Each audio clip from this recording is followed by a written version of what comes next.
Buenas noches, bienvenidos a Discutamos México. En esta ocasión vamos a hablar de México y el mundo. Bienvenidos, yo quisiera empezar a comentar cómo nos sentimos los mexicanos. Tenemos 200 años de ser orgullosamente mexicanos, estamos celebrando el bicentenario de la independencia de México. Y la primera pregunta sería, la primera discusión que me gustaría tener con ustedes es, ¿qué somos? ¿Cómo nos sentimos los mexicanos? ¿Tenemos algún problema de identidad o realmente somos latinoamericanos, pero estamos en el espacio económico norteamericano? ¿Cómo nos sentimos, Olga Pellicer? Rafael, ¿cómo nos sentimos y qué somos? Porque no sea la misma pregunta.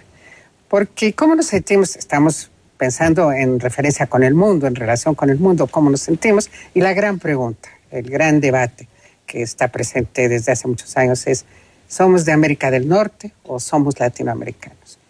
Yo creo que si me preguntas cómo nos sentimos, y hacemos una encuesta ahorita muy rápida en este estudio, llegaríamos a la conclusión de que nos sentimos latinoamericanos. Pero eso no quiere decir que seamos tan latinoamericanos, en el sentido de que sin duda hablamos español, sin duda tenemos una cultura latinoamericana, sin duda la mayoría de la población en México comparte la religión mayoritaria en América Latina, pero si me preguntas qué somos, no cómo nos sentimos, sino qué somos, bueno, somos un país en América del Norte. De hecho, pertenecemos a América del Norte y tenemos colindancia con la gran potencia, no solo de América, del continente, sino del mundo. Y esa colindancia ha obligado, es comprensible, a que tengamos una relación muy estrecha con los Estados Unidos. Te doy el dato que todos conocen, hay casi un 10% de la población mexicana que vive en Estados Unidos. A ver, Guadalupe González, tú has estudiado en las encuestas del CIDE. ¿Qué piensan los mexicanos sobre otros países?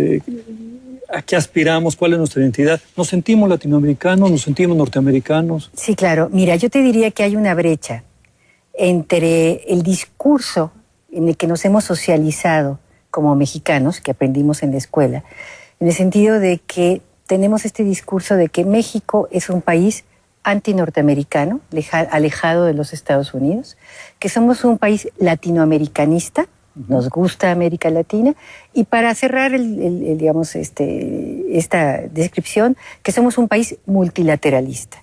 Cuando le preguntamos al mexicano común en la calle, encontramos que ni somos tan multilateralistas, ni somos tan latinoamericanistas, ni tan antinorteamericanos. Y yo creo que eso refleja la complejidad de una realidad geográfica y geopolítica realmente compleja. México es el sur de América del Norte, pero también es el norte de América Latina.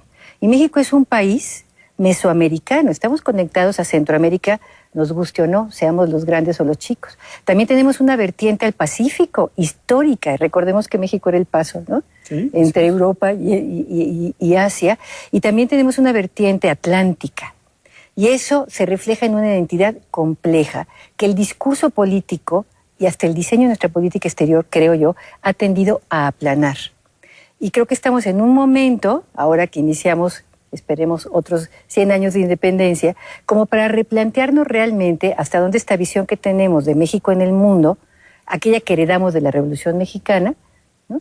Es más compleja. Somos algo más complejo y yo creo que necesitamos una nueva narrativa de inserción en el mundo que recoge esta complejidad de lo que somos. A ver, antes de entrar a esta nueva narrativa, Juan Manuel Gómez Robledo, tú tratas los temas día a día globales. Estás muy metido en la negociación de cambio climático, justamente que ahora México es el anfitrión de la COP16. Pero yo te haría una pregunta. ¿Los mexicanos nos sentimos ciudadanos del mundo? ¿Nos sentimos globales? Vivimos probablemente la década del mundo más interconectada de la historia de este planeta, pero ¿nos sentimos globales? Mira, yo creo que en gran medida sí, de manera muy creciente. Me gusta mucho como lo explicó ahora Guadalupe. Las simplificaciones a las que la historia oficial nos había acostumbrado no dan cuenta de qué somos. Y en primer lugar, desde luego, la Constitución nos define como una nación pluriétnica y multicultural.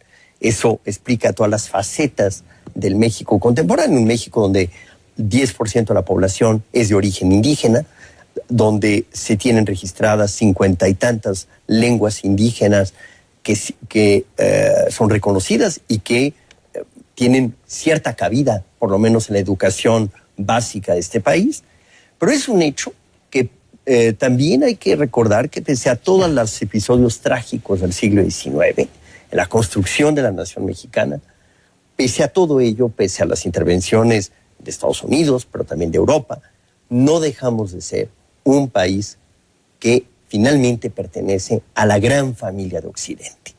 Extremo Occidente, como lo definió en su momento Alain Rouquier, pero Occidente al fin y al cabo. Y Occidente en nuestra concepción del Estado moderno, en la concepción de la democracia mexicana, que es una democracia de corte occidental, representativa, en nuestra concepción de los derechos del hombre como parte del Estado de Derecho, somos un Estado que pertenece a Occidente y eso define también muchas de nuestras alianzas que se dan todos los días en los distintos foros multilaterales. Carlos, tú que llevas la relación con los mexicanos en los Estados Unidos, ¿cómo le pega eso al nacionalismo mexicano? A mí me parece que hemos tenido un nacionalismo en México muy definido por el antinorteamericanismo. Sin embargo, ahora que tenemos allá 11, 12 millones de mexicanos, probablemente 12,5 millones de mexicanos, ¿cómo le pega eso al nacionalismo? Somos un país que gravita fuertemente, y no ha habido manera de evitarlo hasta hoy día, en torno a la esfera de influencia comercial, económica, financiera de los Estados Unidos. No hay manera de explicarlo por qué los flujos migratorios se han orientado hacia allá. Pues ciertamente, por lo atractivo que es para muchos trabajadores mexicanos hacerlo. Un dato: 6 de cada 10 mexicanos que se van a los Estados Unidos tenían un empleo en México. Simplemente mejoraron notablemente su ingreso. Entonces, de manera inevitable, estamos muy integrados a Norteamérica y creo que eso tenemos que tenerlo muy claro. Tenemos pertenencias múltiples y ciertamente la identidad tiene mucho que ver con la presencia, con el contacto cotidiano con los Estados Unidos. A ver si esta pregunta ayuda. Tenemos 200 años de vida independiente. ¿Qué pasaría, digamos, si vamos a suponer que Dios pudiera literalmente borrar a México del mapa, que desapareciera México del mapa? ¿Qué extrañaría el mundo de México? Les pregunto. O sea, ¿qué es realmente lo mexicano?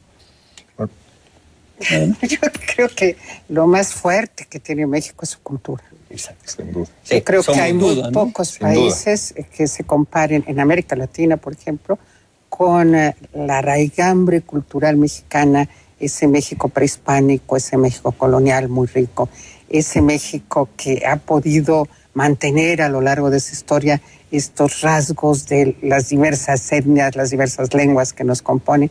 Somos un país con una cultura muy intensa, muy fuerte, y creo que cuando tú preguntas qué perdería expresiones culturales de una riqueza inigualable. Yo diría que México es parte o miembro de la clase media internacional. Y como clase media internacional, somos países que podemos estar en la vanguardia de muchas cosas, ¿sí? Pero no podemos pretender ser quien defina las cosas en el mundo, porque ahí ya sabemos quiénes las definen, digamos. Eso me queda claro. Entonces, tenemos que pensar en modelos, en países que, dada más o menos el nivel de desarrollo que nosotros tenemos, logran tener una inserción en los temas que le afectan a sus condiciones de crecimiento, de consenso nacional, de estabilidad política. ¿Sí? Y entonces, a mí me parece que debemos pensar a lo mejor en algunos modelos. Tenemos un país como España, por ejemplo, que dio un salto cualitativo enorme en las últimas 4 décadas, pasó del subdesarrollo europeo, ¿verdad?, a ser, digamos, un poder importante dentro del ámbito europeo. Y yo creo que es un ejemplo interesante, porque España ancló su presencia global en el ámbito europeo. Y a mí me parece que México tiene que anclar su presencia global en América del Norte y ver, digamos, este anclaje no como una subordinación, sino como un potencial hacia adelante. Yo estoy completamente de acuerdo contigo, Guadalupe, que España ancla su desarrollo y su despegue rapidísimo, por cierto, justamente en la Unión Europea. y México lo debería en principio de anclar en América del Norte, pero ahí hay un tema en Estados Unidos. Hay un Estados Unidos ahorita bastante enojado, bastante dividido, donde hay un Tea Party, o sea, una parte del Partido Republicano que realmente no quiere saber nada del mundo. Entonces, creo que hay que hablar de eso. No puede ser que México siga tratando de dialogar con Estados Unidos en materia de migración única y exclusivamente bilateral y no buscar la manera de integrar a toda esta región que va desde el Caribe y Centroamérica, que forman parte de un sistema, de un mercado laboral transnacional. Entonces, si México no piensa en grande, sino desbilateraliza su política exterior y piensa más en el entorno inmediato global, estamos perdiendo una oportunidad. Yo sé que no es fácil, pero somos muy ambivalentes, porque por un lado, digamos, tenemos problema con Estados Unidos, pero queremos un trato especial. Yo sí creo que a México sí le conviene ver mucho más a América Latina y no está reñido para nada con ver de cerca a los Estados Unidos. Y yo sí creo que una política mucho más promotora de inversión, de intercambio, de integración comercial le beneficiaría mucho a América Latina en conjunto y desde luego a México. Yo diría en general, si quieres, que nuestra política exterior está por debajo de nuestras capacidades. Hay muchísimo más que se puede hacer. Con Estados Unidos realmente tenemos que tomar conciencia de que el Acuerdo de Libre Comercio se ha quedado estancado y que se necesita buscar la manera, uno, de institucionalizar otros de los aspectos de esta relación, ¿sí?, que nos llevan a muchos desencuentros y tensiones. Ahí están. No puede ser que terminemos después de 15 años de Acuerdo de Libre Comercio con una frontera en donde hay un muro, perdón. Esa es la imagen de la contradicción y ese es el gran reto a futuro en la relación con Estados Unidos.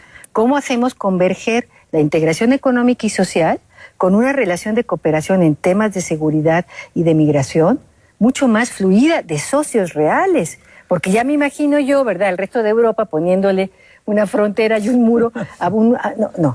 Tenemos que reconocer que ahí hay un reto enorme y que para que ese reto digamos, avance, necesitamos fortalecernos internamente. Porque mientras en este país, ¿verdad?, crezcamos poco, no se ofrezca empleo a la gente, ¿no?, haya inseguridad, pues somos un socio poco confiable.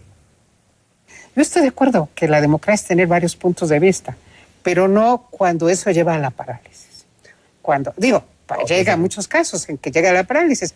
Vamos a tratar de evitarlo en México. Vamos a tratar de una política que sobre algunos temas pueda conciliar, lo cual requiere responsabilidad de todos los actores políticos. A ver, Juan Manuel, ¿cuáles son Yo creo que en efecto debemos buscar ser un país respetado. Para ello tenemos que ser un país serio, pero un país responsable también. Y cuando hablamos de responsabilidad hablamos de una gran asignatura pendiente, la participación de México en operaciones de mantenimiento de la paz. Hoy en día nadie comprende fuera de México que con nuestras capacidades institucionales, con el tamaño del país, con los recursos que tenemos, siendo un país de desarrollo medio alto, sigamos petrificados en un debate interno que en realidad ya tiene muy poco de debate interno, porque simplemente es parte de la asunción de responsabilidades globales. Hay que participar en operaciones de mantenimiento de la paz. Eso va de la mano con lo que decía Walu sobre la relación con Centroamérica y con el Caribe. Hay escenarios en donde debemos estar presentes. Creo que se ha logrado en esta administración, bajo el presidente de la República, romper ya el tabú de una participación regular en el Consejo de Seguridad. Yo creo que ese tema ya lo ganamos, ya llegó para quedarse. Vamos a volver al Consejo de Seguridad con regularidad y en modo alguno pretendemos, a diferencia de Brasil, ser un miembro permanente. Pero donde nos siguen juzgando como un país que no sabe bien a bien dónde está parado es en el tema de operaciones de mantenimiento de la paz. Yo les agradezco mucho, Guadalupe González, Carlos García de Alba, gracias, Olga Pellicer, Juan Manuel Gómez Robledo, sus ideas, lo dadivoso, su sinceridad. Todos estamos en distintas trincheras en este momento. Yo estoy en este momento en la trinchera del gobierno y aún así es fascinante platicar con ustedes porque justamente aquí hay inteligencia, aquí hay sinceridad y que hay justamente, creo que nos une el deseo de ver a un México realmente respetado y un México aprovechando mejor su inserción televisión en el mundo. Bien, pues hemos llegado al final de este programa. Se fue volando, así es el tiempo en la televisión y sobre todo con estos invitados de lujos. Buenas noches, gracias por acompañarnos.